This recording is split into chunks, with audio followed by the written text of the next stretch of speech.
Welcome to This Explainer. Look, today we're jumping right into the incredibly frustrating reality of stubborn belly fat and uncovering what the clinical data actually says about reducing it. For so many of us, the belly is absolutely the hardest place to lose weight, and honestly, the amount of conflicting advice out there is totally overwhelming. But instead of relying on fad diets or fitness influencer trends, we're going to break down the hard science. We'll explore the specific biological pathways that dictate exactly where our body stores fat, and more importantly, how we can actually convince our body to let it go. First things first, if you're out there doing endless crunches, sit-ups, or those awful Russian twists, and wondering why your stomach still isn't flat, hey, it is really not your fault. We need to talk about the biological impossibility of spot reduction. We've all been sold this idea that if we just feel the burn in a specific muscle, the fat sitting right on top of that muscle will magically melt away. But human physiology simply does not work like that. Our bodies are hardwired to access and burn fat stores globally, not locally. Just look at this massive 2022 meta-analysis. They looked at over 1,000 participants, and the takeaway? Zero evidence of spot reduction. Literally none. It just brilliantly illustrates that trying to target weight loss to one specific area is a total myth. It's driven by wishful thinking and, frankly, really good marketing rather than how our body's fat-burning mechanisms actually work. When you exercise, your body uses lipolysis to convert stored triglycerides into free fatty acids. Those fatty acids enter your central bloodstream first, meaning the fat you're burning is pulled from all over your body, not just the abs you're flexing. Section 1. Meet the real enemy. Since we know crunches aren't the answer, we have to look deeper, literally deeper than the fat we can actually pinch. We are actually fighting two totally different types of fat here. First, you've got subcutaneous fat. That's the soft, pinchable stuff right under your skin. And sure, it might be the fat that bothers you the most when you look in the mirror, but health-wise, it's relatively benign. The real monster under the bed is visceral adipose tissue, or VIT. This is that firm fat packed deep inside your abdominal cavity, literally wrapping around your liver, pancreas, and intestines. This is the metabolically dangerous culprit. Visceral fat isn't just passive storage. It's practically its own toxic organ, constantly pumping inflammatory cytokines right into your bloodstream. To really grasp why this belly fat is so incredibly stubborn, just look at this number. Visceral fat cells have 4 times the density of cortisol receptors compared to subcutaneous fat. Let that sink in. 4 times. This is an absolute game changer because it means this deep abdominal fat is highly reactive to your body's stress levels. Basically, if your stress hormone receptors are lighting up, your body is effectively rolling out the red carpet to store fat exactly where you want it the least. Section 2. Stress, sleep, and cortisol. So let's dive into the silent lifestyle triggers that act like a giant magnet, pulling fat right into your midsection. First up, stress. Specifically, chronic psychological stress. You know, when you face a real immediate threat, your brain activates the HPA axis, flooding you with cortisol for quick energy. And hey, that's perfectly healthy. But chronic stress, like worrying about work, finances, or relationships, keeps that alarm bell ringing for weeks or even months. When cortisol stays elevated like that, it flips a switch. It stops protecting you and starts actively promoting fat storage deep in your abdomen. Your body basically thinks you're facing a famine, so it goes into metabolic lockdown to hoard energy. And here is where it gets crazy. It creates this vicious, self-reinforcing loop. Step 1, your psychological stress bumps up your cortisol. Step 2, thanks to those dense receptors we just talked about, that cortisol drives fat directly into your visceral storage. But step 3 is the absolute kicker. That newly minted visceral fat is metabolically active, right? So it literally produces more enzymes and inflammatory signals that tell your body to make even more cortisol. It's wild. Your stress causes belly fat, and then your belly fat literally causes more physiological stress. But stress isn't the only lifestyle trigger we're dealing with. Check out this fascinating and honestly kind of terrifying Mayo Clinic study. They found an 11% increase in dangerous visceral fat purely from a lack of sufficient sleep.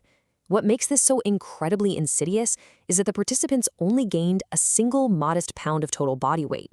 Think about that.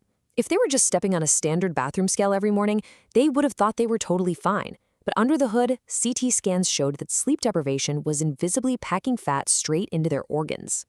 So what's happening here? Well, sleep restriction literally breaks your body's normal storage sequence. Normally, fat goes to the safe, subcutaneous areas first.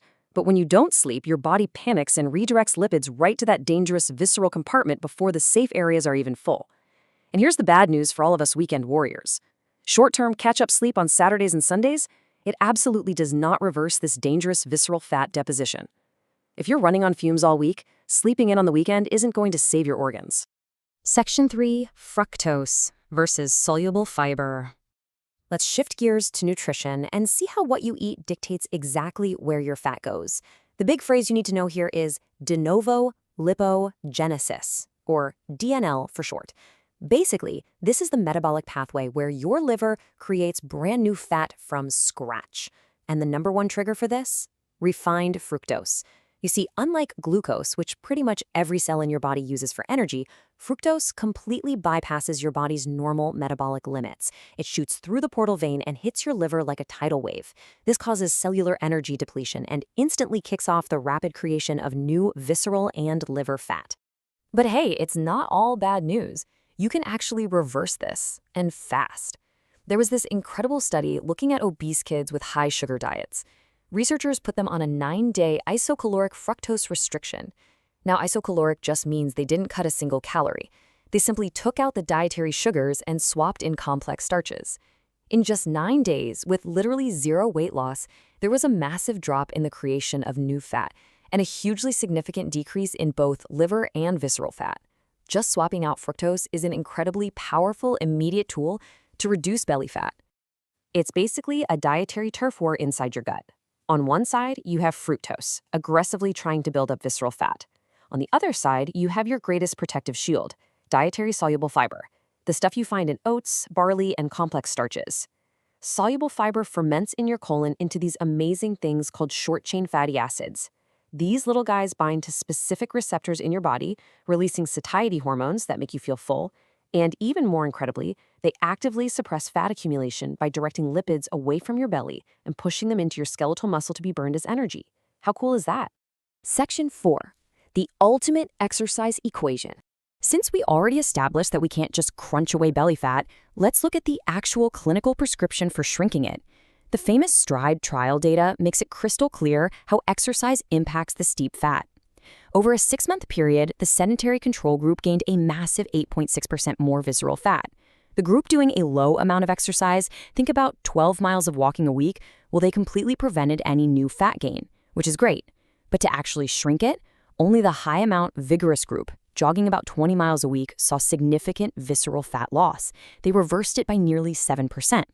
The big takeaway here, the total volume of aerobic exercise is your primary weapon for visceral fat loss. Now, if you're a dedicated weightlifter, this next clinical finding might be a bit of a tough pill to swallow.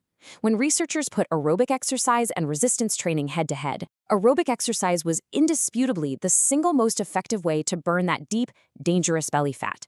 Resistance training is amazing, don't get me wrong. It successfully decreased the soft, subcutaneous fat. But on its own, it yielded almost zero significant reductions in visceral fat or liver fat. So what if you just do not have the time to go out and jog 20 miles every single week? I hear you.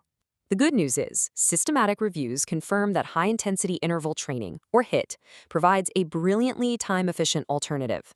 As long as your total energy expenditure matches up, a shorter, super-intense HIIT workout is going to give you the exact same visceral fat-burning benefits as a much longer, moderate cardio session.